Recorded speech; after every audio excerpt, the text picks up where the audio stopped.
হাজোৰ বুল্লুটত দলঙৰ ওপৰত বজাৰ তীব্ৰ যান-জঁট। হাজোৰ বুল্লুটত বৰলীয়া নৈৰ দলঙৰ ওপৰত দীৰ্ঘদিনে চলি থকা বজাৰখনে সৃষ্টি কৰিছে যান-জঁটৰ। ইফালে দলংখনৰ ওপৰতে চলি থকা বজাৰখনৰ বাবে বুল্লুটত সঘনাই সংঘটিত হৈ আহিছে পথ দুৰ্ঘটনা।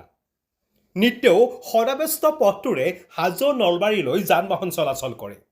হাজো প্ৰশাসনে বজাৰখনৰ ক্ষেত্ৰত কোনো ধৰণৰ ব্যৱস্থা গ্ৰহণ নকৰাৰ অভিযোগ তুলিছে ৰাইজে। এই বজাৰখনৰ বাবে দলংখনৰ ওপৰত সৃষ্টি হৈছে যান-জঁটৰ। স্থানীয় ৰাইজে বুল্লুটৰ দলঙৰ ওপৰত চলি থকা বজাৰখন আঁতৰ কৰাৰ বাবে হাজো প্ৰশাসনৰ ওচৰত দাবী জনাইছে। হয়, এইটো নিশ্চয়কৈ আমি ক'ব লাগিব যে ৰাস্তাৰ ওচৰে পাজৰে যিবিলাক ৰাস্তাৰ দাঁতি কাষৰীয়া দোকানী, বিশেষকৈ মৎস্য বেপাৰীকেইটা, ইহঁতৰ কাৰণেই কিছুদিন আগতে ডাঙৰকৈ এটা এক্সিডেণ্ট হৈছে। এইটো মানে ট্ৰেক্টৰ আৰু বাইকৰ লগত এক্সিডেণ্ট হৈ মানুহ লগে লগে ডেথ হৈছে।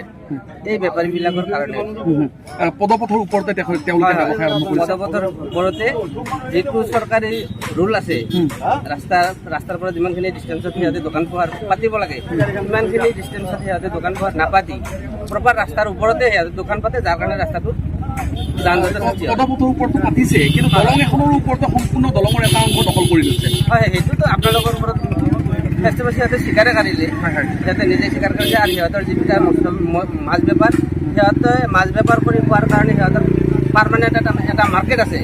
সেই মাৰ্কেটত সিহঁতে বিজনেছ নকৰি সিহঁতে খাজনাৰ ভয়ত, যিটো চৰকাৰী যিটো বকয়া খাজনা, সেইটো দিয়াৰ ভয়তে সিহঁতে তাৰমানে এক প্ৰকাৰ চৰকাৰী যিটো ৰাজহো ফাঁকি দিছে, ৰাজহকো ফাঁকি দি সিহঁতে বেলেগ এটা চাইডত চৰকাৰী ৰাস্তাত সিহঁতে দলঙৰ ওপৰত। এতিয়া আপোনালোকৰ স্থানীয় ব্যক্তি হিচাপে প্ৰশাসনক কি আহ্বান জনাব?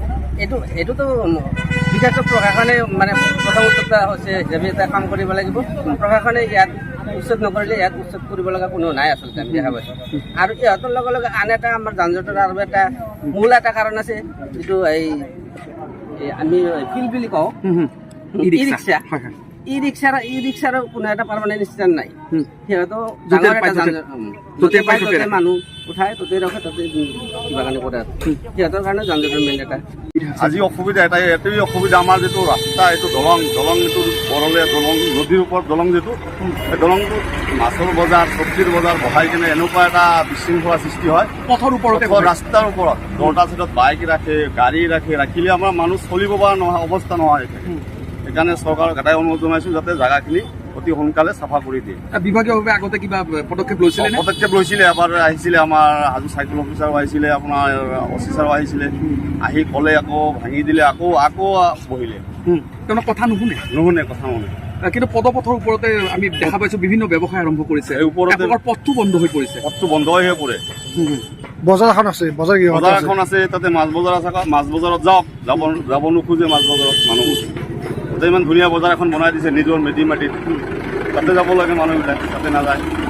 আমাৰ এটা চৰকাৰী বজাৰ আছে, চৰকাৰী বজাৰ তাতেও বহিব পাৰে, তাতেও নাযায়। ৰাস্তাৰ ওচৰত বহে, ৰাস্তাৰ ওপৰত বহে, দলঙৰ ওপৰত। ৰাস্তা হ'লেওতো বেলেগ কথা যে চাইডত জাগা আছে, মেইন দলংটোৰ ওপৰতে বহে। তাতে এক্সিডেণ্ট এটা হ'লেও যাতে মানুহ কোনোফালে যাব নোৱাৰে, এনেকুৱা জেগা।